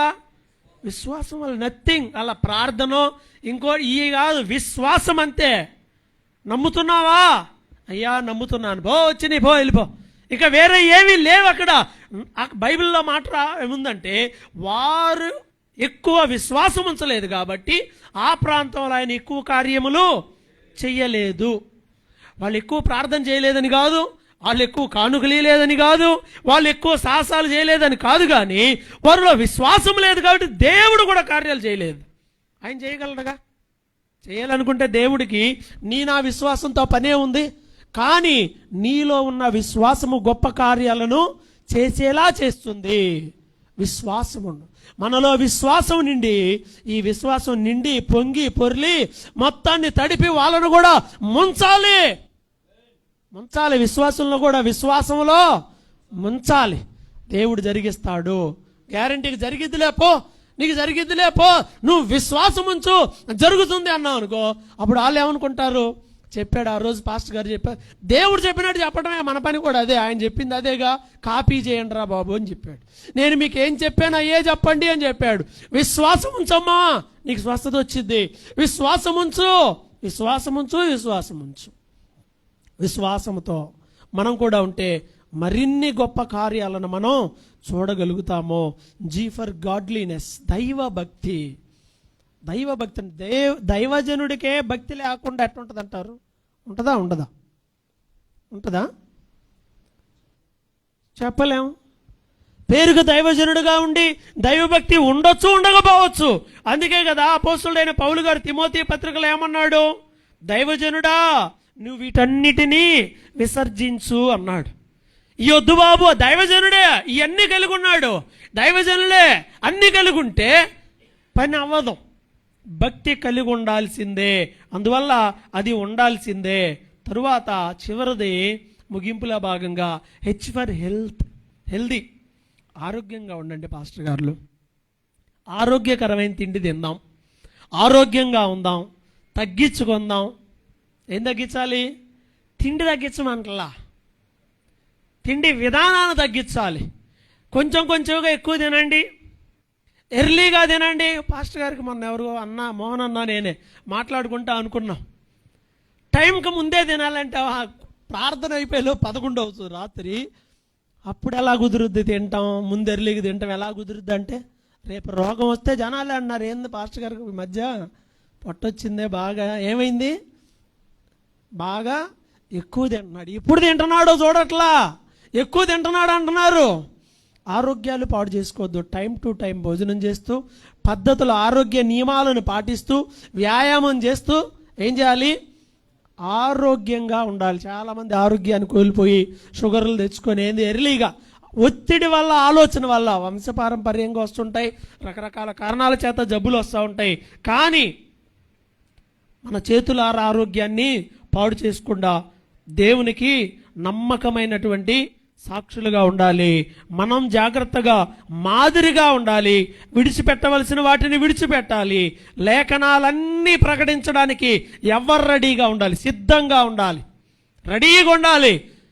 మేము ప్రిపేర్ అవ్వలేదండి, ఏందయ్యేది ఇంక ప్రిపేర్ అయ్యేది ఏంటి? ఇప్పుడు పిలిచి అన్న ఒక అరగంట వాక్యం చెప్పండి, చెప్పాలి ఇంక అంతే. ఒక 5 నిమిషాలు ఇవ్వచ్చు.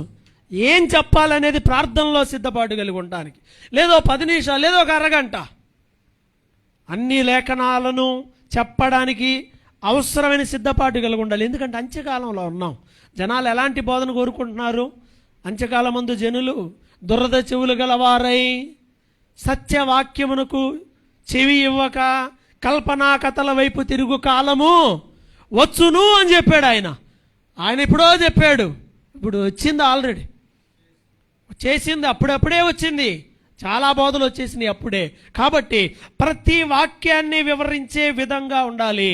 అల్టిమేట్గా చివరికి క్రీస్తునందు ప్రతి మనుషుణ్ణి సంపూర్ణునిగా చేసి నిలబెట్టాలి. వీడు ఓకే అండి, ఇంక నేను వదులుతున్నాను ఈ బాణం అని వదిలిపెట్టేలా చెయ్యాలి అన్నాడు. మరి ఎంతమందిని రెడీ చేశాం? పాస్టర్ గారు రెడీ చేస్తున్నారు, వాళ్ళ అబ్బాయిలను రెడీ చేస్తున్నారు, పాస్టర్ గారు కొంతమంది పాస్టర్ అమ్మలను రెడీ చేస్తున్నారు, పాస్టర్లు కొంతమంది వాళ్ళ పిల్లలను రెడీ చేస్తున్నారు. రెడీ చేయటమే, ప్రిపేర్ చేయటమే. ఎలా చేయాలట? సంపూర్ణులుగా ఉండేటట్టుగా దేవుని ఎదుట నిలబెట్టాలి. చివరి మాట నిమిషమే ఎక్స్ప్లెయిన్ చేయండి దీన్ని. హెబ్రీ పత్రిక 6వ అధ్యాయంలో మొదటి 2 వచనాలు చెప్తున్నాను. హెబ్రీ పత్రిక 6వ అధ్యాయం 1-2 వచనాలు. కాబట్టి నిర్జీవ క్రియలను విడిచి మారు మనసు పొందుటయు, దేవుని యందల విశ్వాసమును, బాప్తిస్మమును గుర్చిన బోధయు, హస్తనిక్షేపణమును, మృతుల పునరుద్ధానమును, నిత్యమైన తీర్పును అనుపునాది మరలా వేయక క్రీస్తును గూర్చిన మూలోపదేశం మానుకొని సంపూర్ణల మగుటకు సాగిపోదాము. ఒకసారి మీ చర్చిలో మీరేం వాక్యాలు చెప్తున్నారు వినండి. దేని గురించి? 50 ఏళ్ళు 60 ఏళ్ళు అయినా ఏం చెప్తున్నారంట? మారు మనసు పొందండి అమ్మా. ఏంది ఇంకా పొందేది? ఒక వ్యక్తికి ఇంకా ఎన్నేళ్ళు వచ్చిన వాడికి ఏబిసిడీలేనా రాసేది? ఒప్పుకోండి అన్న వెసిలేనా చెప్తుంటాడు. కడుక్కో ఏది కడిగేది కడిగి అరిగిపోయేటట్టుంది. ఎన్నిసార్లు ఒప్పుకుంటావు పాపినని? నువ్వు క్షమించబడ్డావు, నువ్వు రక్షించబడ్డావు, అయిపోయింది. ఆ తర్వాత నెక్స్ట్ ఏంటి? మూలోపదేశములను మాని అని ఉంది ఇక్కడ. మానేయాలి. ఏమేమి ఉన్నాయి దాంట్లో? మారు మనసు గురించిన అంట, దేవుని యందల విశ్వాసం గురించి, బాప్తిసం గురించి, హస్తనిక్షేపణ గురించి, మృతుల పునరుద్ధానం గురించి, నిత్యమైన తీర్పు. ఈ అంశాల్లో ఇవి ఫండమెంటల్స్. సంఘాలు ఎవరిని అడిగినా వీటి మీద అనర్గళంగా చదువుతారా? ఇప్పుడున్న సంఘాల్లో 60 ఏళ్ళ నుంచి చదువుతున్నా కానీ అర్థం కాల ఇంకా వాళ్ళకి, అంటే చెప్పడం కుదరట్లా. రెండోది అన్నాడు, సరే మేము బాగా చదువుతున్నాం అనుకుంటున్నారా? ఈ ఆపండి, ఇంకా ఇవి ఆపి ఇవి మాని, నా మాట ఈ దేవుని మాట ఇక్కడే ఉంది. మూలోపదేశంలో మాని సంపూర్ణ మగుటకు సాగిపోదాం. అంటే రక్షించబడిన విశ్వాసికి ఏం చెప్పాలంటే నెక్స్ట్ స్టెప్లోకి తీసుకెళ్ళిపోవాలి. చాలామంది సీనియర్ విశ్వాసులు ఎందుకు పిశాచుల్లాగా అవుతున్నారంటే పాస్టర్ గారు ఈ వాక్యం కాదు, దానికి సింక్ అవ్వలేదని అంటున్నారు. అది బేసిక్లో ఉన్నాడు, అది తెలియట్లా. డెప్త్ ఇవ్వడం వల్ల మనం ఇవ్వకపోతే వాళ్ళకి తెలియదు. మనం డెప్త్లోకి వెళ్ళాలి, వాళ్ళని కూడా ఆ డెప్త్లోనికి తీసుకెళ్ళాలంటే మన ప్రీచింగ్స్ కూడా మారాలి. అంటే నేనేయో చెప్పొద్దు అంటలేదు, కానీ అప్డేట్ చేయమంటున్నాను. ఇంకా ఉన్నతమైన అనేక విషయాలు ఉన్నాయి. కొడతాను అనేవాడిని చెప్పావు, వాడికి మారు మనసు గురించి చెప్పావు, వాడు కొడతాను మానుకున్నాడు. వాడిని ఏ స్థాయిలో తీసుకెళ్లాలంటే వాడిని పిలిచి ఒకటి సరిస్తే రెండో చెంప కూడా చూపించరా అని చెప్పాలి. అది వాడికి డెప్త్. నువ్వు మారావు కదా, అంతే ఉండి వాడి లోపు ఇంకొకటి వచ్చిరే నీ సంగతి తెలుస్తుంటే ఏందిరా ప్రార్థన పోతున్నాను అనుకుంటున్నానే ఏంది. బైబిల్ తీస్తే తోలు తీస్తే బైబిల్ అవతలు పెడితే ఇది మనం ఎంత బోధించినా అక్కడ కనపడేది. నువ్వు అది వద్దు అంటే వాడు అక్కడే ఉండిపోతాడు.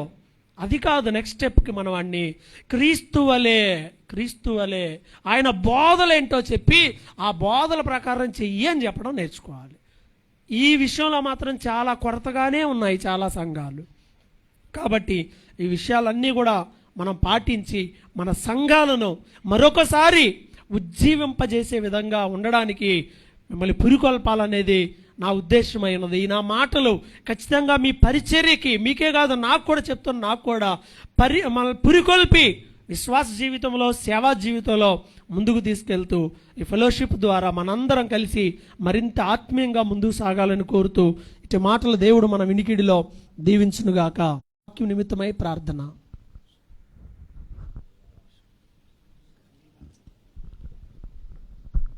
వాక్యం నిమిత్తమై యెహోషువ అన్న ప్రార్థన చేస్తారు. మన మధ్య ఉన్న దైవజనులు యెహోషువ అన్న ప్రార్థన చేస్తారు. ప్రార్థన చేసుకుందాం. పరిశుద్ధాత్మదేవుడు, ఈ కడవరి దినాల్లో దైవజనులుగా మనం ఎలా ఉండాలి, ఏం బోధించాలి, ఎలా ముందు మనకు మనం పరిశీలించుకొని మనం శుద్ధి చేసుకొని లోకాన్ని దేవుని వైపు తిప్పాలని పరిశుద్ధ ఆత్మదేవుడు తన దాసుని ముఖాంతంలోంచి స్పష్టంగా మాట్లాడి ఉన్నాడు. అందును బట్టి అందరూ కూడా దేవుని స్తోత్రం ఇద్దాం. హల్లెలూయా. సర్వాధికారి, సర్వశక్తిమంతుడా, గనుడా, గొప్ప దేవుడా, నమ్మదగిన మా యేసయ్యా నీకు వందనాలు చెల్లిస్తున్నాం నాయన. అయా యొక్క నాయన జూన్ నెల 14 దేవసేవకుల సహవాస కొడుకులు నాయన ఇంతవరకు మీరు నడిపించిందేవా నీకు వందనాలు చెల్లిస్తున్నాం. ఇప్పటివరకు మీ దాస్తుని నిలబెట్టి తన స్తోత్రం. దాస్తుని ముఖాంతంలోంచి నాయన అయా మీరు అద్భుతంగా మీరు మాట్లాడినందుకు వందనాలు తెలుస్తున్నాం ప్రభువా. అయా మా జీవితాల్లో తన స్తోత్రం, అయా తన స్తోత్రం ప్రతి విషయంలోనైనా నీకు మహిమకరంగా, నీకు మాదిరికరంగా కృప మా దయచేయండి. అయా తన స్తోత్రం నాయన. అయా దైవజనుడా, వీటిని విసర్జించుకొనము, వీటిని సంపాదించుకొని మేము తెలియజేశారు. మేము ఏమి విసర్జించాలి, ఏమి సంపాదించుకోవాలని ఒక ప్రాముఖ్యమైన విషయాలు మేము ధ్యానించి దాన్ని నేర్చుకొని ప్రభువా అనేక మందికి బోధించి ప్రకటించి నీ రాజ్యానికి సిద్ధపాటు చేసే కృపకు దయచేయండి. వాక్యం చెప్పిన మీ దాసుని ఇంకా అభిషేకించి ఆయా దేశాలు, ఆయా రాష్ట్రాలు మీ దాసుని ఇంకా వాడుకొని మేము ప్రార్థిస్తున్నాం ప్రభువా. ఈ కొడుకునితో ఏర్పాటు చేసినటువంటి నాయన అయా తన స్తోత్రం దైవజనులు ఎలైజరాయ్ గారిని, వారి యొక్క పరిచయను, కుటుంబాన్ని ఇంకా నూతన పరిచయం విస్తరింపజేయమని ప్రార్థిస్తున్నాం ప్రభువా. ఈ యొక్క 14 దేవసేవకుల సహవాస కొడుకులను ప్రతి దైవజనులను అయానికి స్తోత్రం నడిపిస్తున్న నాయకులను మీరు దీవించండి. నీకే మహిమ చెల్లిస్తూ తర్వాత జరిగే కార్యక్రమం అంతట్లో మీరే నడిపించమని యేసు పరిశుద్ధ నామమున ప్రార్థిస్తున్నాం తండ్రి. ఆమేన్, ఆమేన్.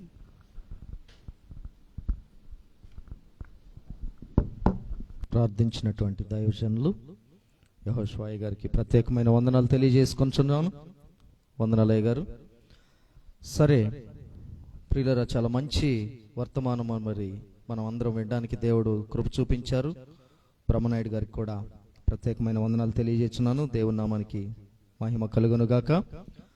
ప్రత్యేకంగా మనకు ఇప్పటి వరకు మనందరం సేవకులము అనే విషయం మర్చిపోయి ఒక విశ్వాసులముగా కూర్చొని ఈ వాక్యం విన్నాం అనుకుంటున్నాను నేనైతే. మరి చాలా మంచి విషయాలు, 8 మంచి విషయాలు వినడానికి దేవుడు కృప చూపించాడు. ఎందుకంటే ఎక్కువ శాతం మనం బోధించేవారిగానే ఉంటాం ఇంటి దగ్గర, మందిరాల్లో కానివ్వండి, ఇంకెక్కడైనా ఆహ్వానించబడిన స్థలాల్లో కానివ్వండి. చాలా అరుదుగా వాక్యం వినే అవకాశం మనకు దొరుకుద్ది. మరి అలాగా ఈరోజు మంచి మాటలు మనం వినడానికి ప్రభు కృప చూపించారు. అందుకే అపోస్తుల కార్యంలో మనం చూస్తే 3వ అధ్యాయము 2వ అధ్యాయం 7వ వచనంలో చూస్తే పేతురు గారు వాక్యం ప్రకటించినప్పుడు ఈ మాట విని నొచ్చుకొని అని ఒక మాట ఉంటుంది అక్కడ. మరి మనం కూడా నొచ్చుకోవటం అవసరం. ఎప్పుడైతే దేవుని వాక్యము మన హృదయంలో గుచ్చుకుంటుందో అలాగే తప్పకుండా నొచ్చుకోవటం కూడా జరుగుతుంది. వాక్యం గుచ్చుకోవాలి, మనం నొచ్చుకోవాలి, ప్రభు దగ్గర దాని కొరకు వేడుకోవాలి. అప్పుడు దానికి తగిన ప్రతిఫలాన్ని మనం చూడగలుగుతాం మన జీవితాలలో, మన సేవలో. కాబట్టి ప్రియమైన దైవజనులందరికీ కూడా మరి మంచి వర్తమానం అందించినటువంటి బ్రహ్మనాయుడు గారిని మరొకసారి నేను వందనాలు తెలియజేస్తున్నాను మనందరి తరపున కూడా. సరే, ఇప్పుడు మన అధ్యక్షులు గారు వారికి సమయాన్ని అప్పచెప్తున్నాం. అధ్యక్షుల వారు కొన్ని మాటలు మాట్లాడతారు.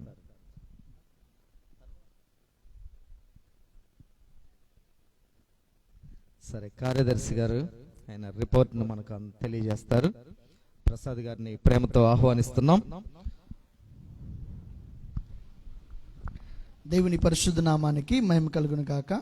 చేరి వచ్చిన మీ అందరికి కూడా వందనాలు తెలియజే